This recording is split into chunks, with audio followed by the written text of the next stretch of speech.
can't afford to pay for Mom's nursing home fees anymore.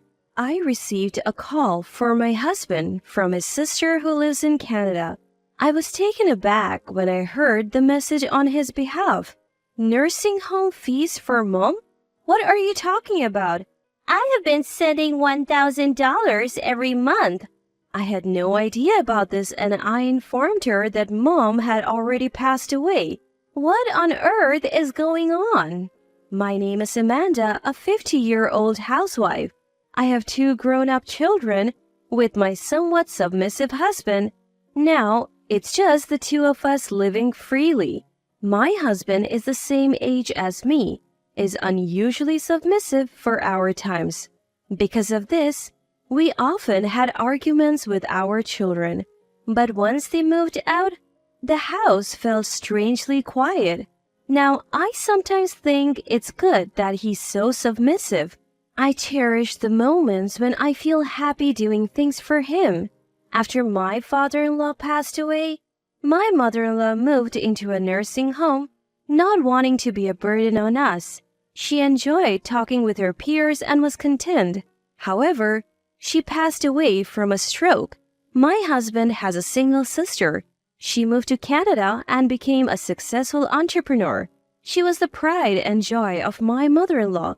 So when Mom passed away, we wanted to inform her, but my husband said he couldn't reach her. Without her, we held the visitation and funeral. Months after settling my mother-in-law's belongings and interment, the sister we couldn't contact reached us. Amanda, it's been a while. Is my brother there? It was unusual for her to call the landline. If she wanted to reach my husband, she could call his cell. I told her he's been coming home late from work lately and suggested she try his cell. I also told him that my number had not changed. She said she already tried but couldn't get through.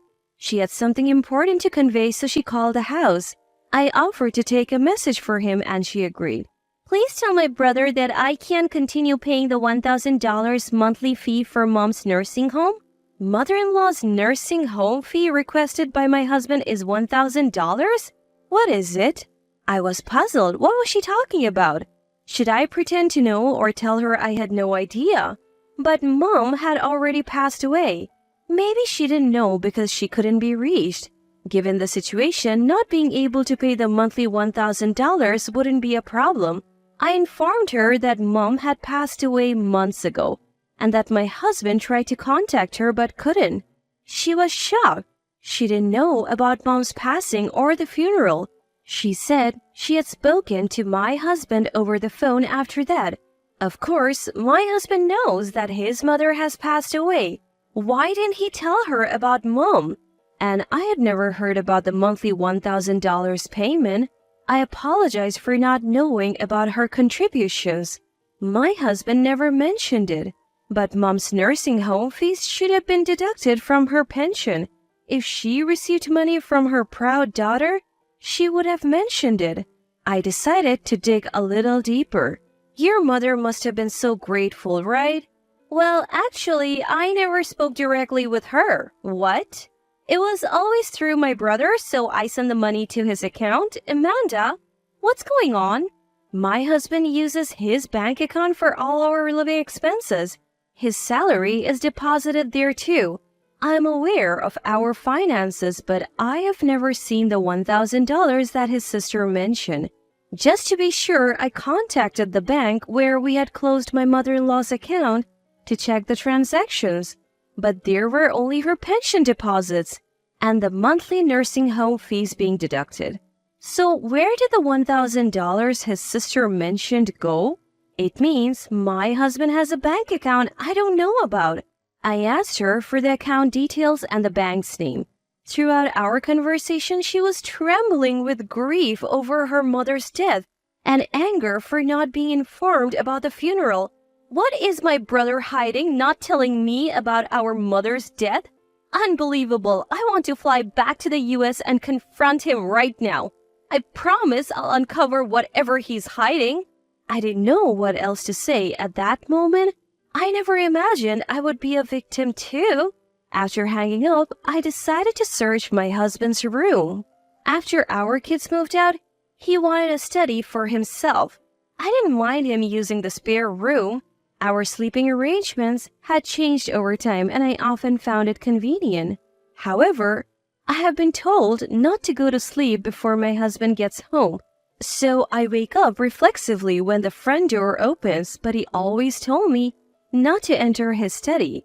He would ask for it to be clean, but only after he tidied up a bit. He said it was because of work-related stuff, but now I wasn't so sure. I went into the forbidden room and checked the trash can. It seemed he hadn't had time to tidy up recently due to business trips and late nights. Among the receipts from the past 2 weeks, one stood out. It was for something unusual for a man to buy. I hadn't received such a gift from him. Where did it go? I couldn't find it among his belongings. That night, as usual, he came home late. I waited up for him as he had asked. I had been told not to have dinner beforehand, so before I went to take a shower, I asked if I could talk to him for a bit. After a brief greeting, he said he was tired and retreated to his study. He took a shower later, but then went back to his study and didn't come to bed. I felt more distant from him than ever. Of course, since the bedrooms are starting to become separate, it feels like it's too late, but I can't help but feel a little distant. The next day, I took the suspicious receipt to a private investigator. The findings revealed an unexpected side of my husband. When I shared the news with his sister, her anger intensified. I felt foolish for always trying to be the obedient wife to my submissive husband. What a joke! He was just pretending. He can't treat me like some housemaid. I'll show him. His sister and I hatched a plan. One day, after all preparations were made, he said he was going on another business trip. I saw him off as usual, but I knew this wasn't a regular trip. After he left, I prepared for a divorce, boarded a plane to Canada, and left the U.S. I met up with his sister upon landing in Canada. His sister was already keeping an eye on my husband and pointed out where he was getting cozy with a woman in the lobby. Seemingly content, they sat down, arms wrapped around each other. How could they be so brazen in public? I had to hold back my anger for the sake of our plan. The receipt I found in my husband's study led to some shocking revelations from the private investigator. Firstly, he was alone when he made the purchase, but a conversation with the store clerk revealed the gift was likely for a younger woman. It was a pricey piece of women's jewelry, a design popular among younger women. My husband was having an affair with a younger woman. My husband was having an affair with a woman, and he also gave her expensive accessories. Once I knew about the affair, the rest was easy to piece together. The $1,000 his sister sent every month was going into an online bank account my husband had secretly opened. He had been using that money for trips with his mistress, disguised as business trips. He often went on these business trips on a set day each month.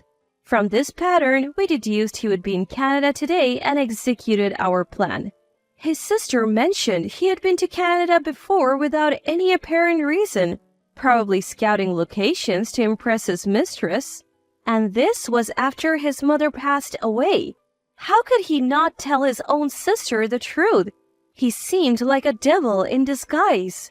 As my husband was deep in conversation with his mistress, his sister and I confronted him. Seeing me, someone who shouldn't be there, shocked him. He dropped his travel bag and let go of the woman. Fancy meeting you here. Business in Canada? Does your company even have international dealings? I have little social experience. I might be naive, but the investigator had informed me that his company had no international business. We recently started. She's a local interpreter. He stammered, trying to cover up. That's when the woman shouted, "You liar! You said you were single!" and slapped him. Turns out, she was in our plan too, because she was a victim as well. He had lied about being single and hinted at marriage. She was in her 20s and didn't want to waste time on a man with no intention of settling down. While I despised her, I also felt sorry for her. Once we revealed the truth, we decided to either make her an ally or not. Based on her reaction, she was devastated to learn she was the other woman. She agreed to help with our plan. His sister suggested we move the confrontation to her place, away from prying eyes. There, we grilled my husband. He had asked his sister for the $1,000 monthly, supposedly for their mother's nursing home fees, just to fund his escapades. He had never been money-minded, so I had given him an allowance. But he decided the amount as their relationship deepened, that wasn't enough. He feared getting caught if he asked me for more, so he lied to his sister. When their mother passed away sooner than expected, he panicked. Instead of telling his sister the truth, he lied, saying he couldn't reach her. It wasn't that I couldn't contact her, but that I hadn't contacted her about her mother's death or about mother-in-law from the beginning. I reported it as unreachable. I was afraid of losing the monthly $1,000 and scared of facing my sister if she found out, he admitted. If she returned for the funeral, she might discover his deception. He said he was afraid that someone would find out how he had defrauded them of his money. How could he be so selfish? He had no idea how hard it was for a woman to work alone in a foreign country. His sister, though successful, was still single and probably wanted to save for the future. How did you come up with $1,000? To think he used her hard-earned money on his affair? Between this and hiding their mother's death, how could he trample over people's feelings like this? I couldn't comprehend it. He was fundamentally different from me. I can't be with you anymore. I want a divorce. My husband didn't respond. I wished he would show some remorse, even just a hint, maybe. But he didn't. He questioned how I, who had never worked a proper job, could survive after a divorce at 50. Could I really make it without him, the one providing for me? Of course, I knew the reality, but that's not what I needed to hear right now. Even though I knew, I still wanted a divorce. I was utterly fed up with my husband, who never understood my feelings. I boldly confronted him with evidence, including photos from a private investigator agency. Realizing he would surely lose in court, my husband finally agreed to my demands and signed the divorce papers.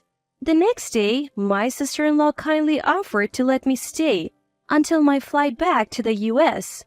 My husband tried to join, but she firmly said she didn't remember having such a worthless brother and kicked him out.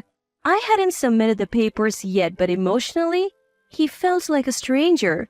Just the thought of being under the same roof irked me, so I backed up my sister-in-law. His mistress thought, I don't need a middle-aged man with such a terrible character. She was disgusted by him using a family death for his own desires and left my sister-in-law's house. Abandoned by both me and his mistress, my husband seemed to chase after her. They had a spat outside, and it seemed she dumped him for good. As a result, he was left wandering in Canada, a place he chose for a romantic getaway, without even understanding the language. The next day, I returned to the U.S. and immediately filed the divorce papers.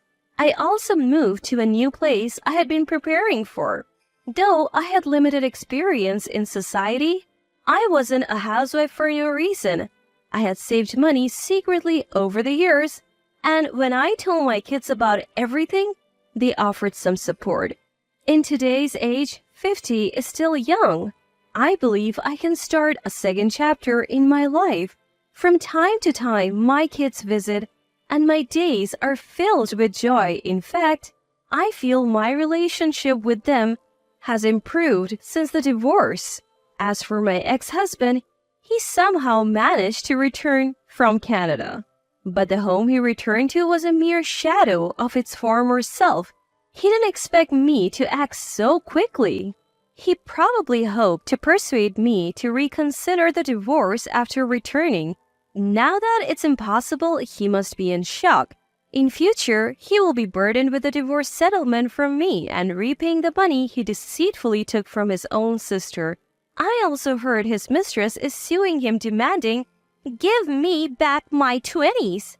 Most of his salary goes to these payments, and he's living in extreme poverty. I have even heard he's been spotted at soup kitchens. I don't feel pity. My fallen ex-husband? This is the consequence for deceiving people and exploiting a family death.